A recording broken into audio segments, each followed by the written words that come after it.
नमस्कार दोस्तों, स्वागत है आप सभी का एक बार फिर बिंदास खबरें में। जी हां, आपको बता दें कि देश और दुनिया से जुड़ी बेहद बड़ी और अहम खबरें निकल कर आ रही हैं। जानेंगे एक एक करके विस्तार से, लेकिन इससे पहले अगर आप भी चाइनीज सामान का बहिष्कार करते हैं तो इस वीडियो को लाइक कीजिए और देखते रहिए।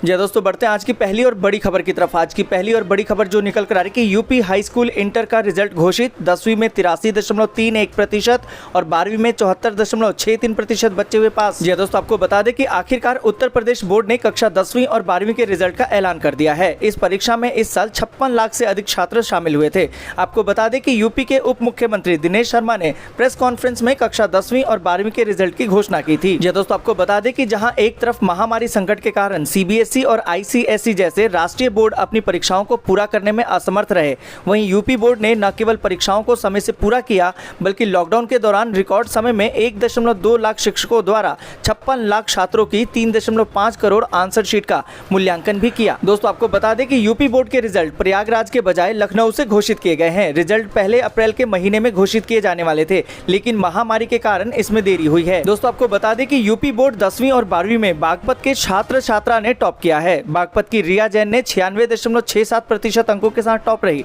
तो वहीं पर 12वीं में अनुराग मलिक ने 97% अंकों के साथ टॉप किया। दोस्तों, आगे बढ़ने से पहले वीडियो को लाइक और शेयर जरूर कर दें। अगर अभी तक आपने चैनल को सब्सक्राइब नहीं किया है तो सब्सक्राइब करें, बेल के आइकन को दबाएं, ऑल नोटिफिकेशन को जरूर ऑन करें। और इसी के साथ बढ़ते हैं अगली बड़ी खबर की तरफ। अगली बड़ी खबर जो निकल कर आ रही है कि लौटने लगे हैं प्रवासी कामगार। इन ट्रेनों में बुकिंग 100% से ज्यादा, जल्द विशेष ट्रेनों की होगी घोषणा। दोस्तों, आपको बता दें कि उत्तर प्रदेश, बिहार और बंगाल से दिल्ली, मुंबई, अहमदाबाद और बेंगलुरु जैसे महानगरों की ओर जाने वाले ट्रेनों में अगर आप यात्रा के इच्छुक हैं तो निराशा हाथ लग सकती है। इन ट्रेनों में अगले 4 दिनों के लिए टिकट की बुकिंग 100% से ज्यादा है। इसका मतलब ये है कि इन प्रदेशों के प्रवासी कामगारों की काम पर लौटने की रफ्तार तेज हो गई है। दोस्तों, आपको बता दें कि रेलवे बोर्ड के चेयरमैन वीके यादव ने शुक्रवार को ऑनलाइन प्रेस वार्ता में कहा कि 1 जून से चलाई गई ट्रेनों के जरिए प्रवासी कामगार अपने काम पर लौटने लगे हैं। रेलवे ने 1 जून से 100 जोड़ी मेल व एक्सप्रेस तथा 15 जोड़ी विशेष राजधानी एक्सप्रेस ट्रेनों का संचालन शुरू किया है। आपको बता दें कि यादव ने कहा कि यह उत्साहित करने वाली बात है कि उत्तर प्रदेश, बिहार और बंगाल से दिल्ली, मुंबई व गुजरात जाने वाली ट्रेनों के लिए टिकट बुकिंग में लगातार इजाफा हो रहा है। यह संकेत है कि देश में आर्थिक गतिविधियां बढ़ रही हैं। हम राज्य सरकारों से बात कर रहे हैं और आने वाले दिनों में बुकिंग के आधार पर विशेष ट्रेनों का ऐलान करेंगे। दोस्तों, बढ़ते हैं अगली बड़ी खबर की तरफ। अगली बड़ी खबर जो निकल कर आ रही है कि झारखंड में बढ़ा लॉकडाउन। 2 जुलाई से होने वाली कोयलांचल विश्वविद्यालय की परीक्षा पर संशय। दोस्तों, आपको बता दें कि महामारी के संक्रमण से जनता को बचाने के लिए झारखंड सरकार ने राज्य में लॉकडाउन 31 जुलाई तक बढ़ा दिया है। इसके साथ ही विनोद बिहारी महतो कोयलांचल विश्वविद्यालय धनबाद की परीक्षा को लेकर भी अब संशय उत्पन्न हो गया है। विश्वविद्यालय में 2 जुलाई से धनबाद और बोकारो जिलों के कॉलेजों में बैचलर, मास्टर, LLB, MBBS समेत विभिन्न विषयों की परीक्षा कराने के लिए अधिसूचना जारी की गई थी। हालांकि परीक्षा कार्यक्रम की अधिसूचना अब तक जारी नहीं हुई है।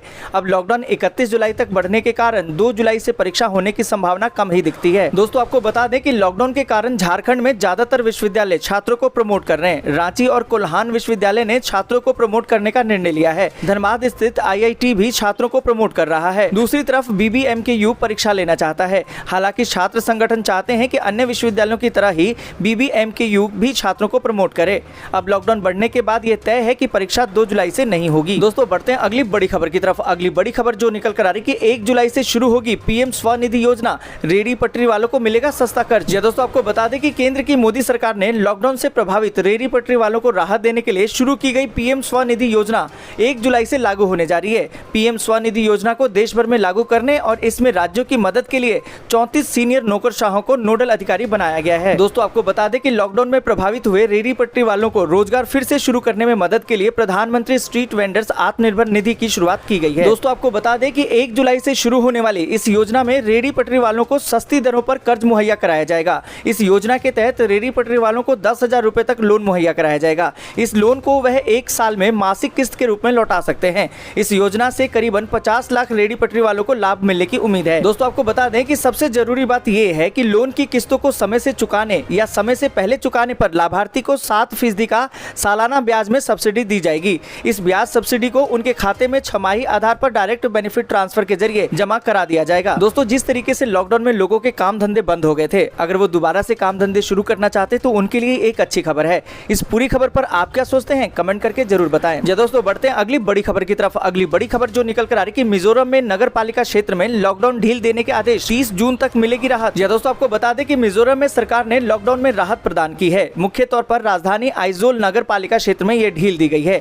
अधिकारियों ने बताया है कि नया आदेश शुक्रवार से प्रभावी हो जाएगा। ये आदेश 30 जून तक चलेगा। आपको बता दें कि 21 जून को राज्य सरकार ने 30 जून तक राज्य में कंप्लीट लॉकडाउन लगाने का ऐलान किया था। दोस्तों, आपको बता दें कि इस आदेश के साथ ही आइजोल नगर पालिका क्षेत्र, जिला मुख्यालय और कंटेनमेंट जोन इलाकों में दुकानें खुल सकती हैं। व्यावसायिक गतिविधियां फिर से यहां शुरू करने की अनुमति मिल सकती है। इसकी जानकारी राज्य सरकार की अधिसूचना में दी गई है। इसके साथ ही जनता पर लगाई गई सख्ती को भी हटा लिया गया है। दोस्तों, वीडियो में अभी जरूरी खबरें और महत्वपूर्ण जानकारियां बाकी हैं, जिसका सीधा असर आपकी जिंदगी पर पड़ता है, इसलिए वीडियो को अंत तक जरूर देखिएगा। इसी के साथ बढ़ते हैं अगली बड़ी खबर की तरफ। अगली बड़ी खबर जो निकल कर आ रही है कि चीन से निपटने की तैयारी, लद्दाख में भारत लगाएगा 134 सैटेलाइट फोन टर्मिनल। जी दोस्तों, आपको बता दें कि लद्दाख में भारतीय सेना चीन की हर चाल का जवाब देने को तैयार है, ताकि अगर चीन किसी भी तरह की हिमाकत करता है तो उसे सबक सिखाया जा सके। भारत की तैयारियां सिर्फ सैन्य बल के आधार पर नहीं है। भारत अब लद्दाख में सरहद के तमाम इलाकों को कनेक्ट करने, वहां संचार के माध्यमों को चुस्त दुरुस्त करने में जुटा हुआ है।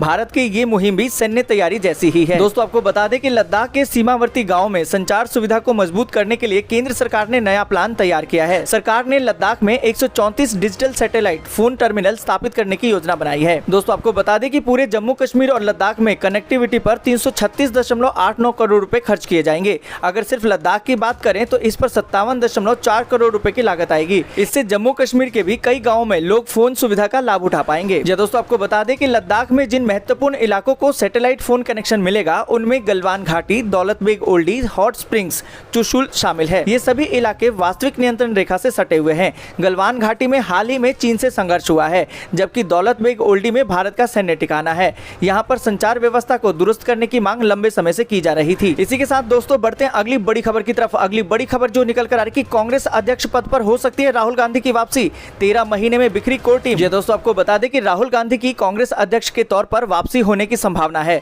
माना यह जा रहा है कि वह अपनी मां सोनिया गांधी को 135 साल पुरानी पार्टी की जिम्मेदारियों से मुक्त कर सकते हैं।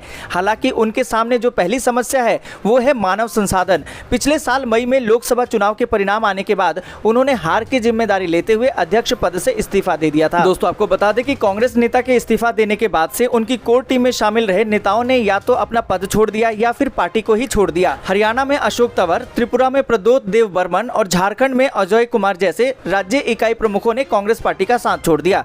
वहीं 2015 में दिल्ली प्रमुख नियुक्त किए गए अजय माकन ने 2019 चुनाव से पहले ही पद छोड़ दिया था। और सबसे बड़ी बात कि राहुल के करीबी माने जाने वाले ज्योतिरादित्य सिंधिया ने इस साल मार्च में कांग्रेस का हाथ छोड़कर कमल का दामन थाम लिया। यानी कि हम कह सकते हैं कि राहुल के अध्यक्ष पद छोड़ने के 13 महीने में ही उनकी कोर टीम बिखर गई। दोस्तों, बढ़ते हैं अगली बड़ी खबर की तरफ। अगली बड़ी खबर जो निकल कर आ रही कि भारत को मिला अमेरिका का साथ, कहा चीनी सेना का मुकाबला करने को तैयार। दोस्तों, आपको बता दें कि लद्दाख में चीन की आक्रामक कार्रवाई के बाद अमेरिका ने चीन को भारत समेत कई देशों के लिए खतरा बता दिया है। अमेरिका के विदेश मंत्री माइक पोम्पियो ने ऐलान किया है कि चीनी सेना के खतरे से निपटने के लिए अमेरिका एशिया में अपने सैनिकों की तैनाती बढ़ाएगा। बेकाबू होते जा रहे चीन की घेराबंदी अब तय हो गई है। दोस्तों, आपको बता दें कि लद्दाख में भारत के मुंहतोड़ जवाब का सामना कर रहे चीन को सबक सिखाने के लिए अब अमेरिका भी खुलकर सामने आ गया है। अमेरिकी विदेश मंत्री माइक पोम्पियो ने ऐलान किया है कि चीन के आक्रामक रुख का जवाब देने के लिए अमेरिका एशिया में अपनी फौज को बढ़ाने जा रहा है। दोस्तों, आपको बता दें कि भारत और अपने मित्र देशों के लिए चीन को खतरा बताते हुए पोम्पियो ने चीन को चेतावनी दी है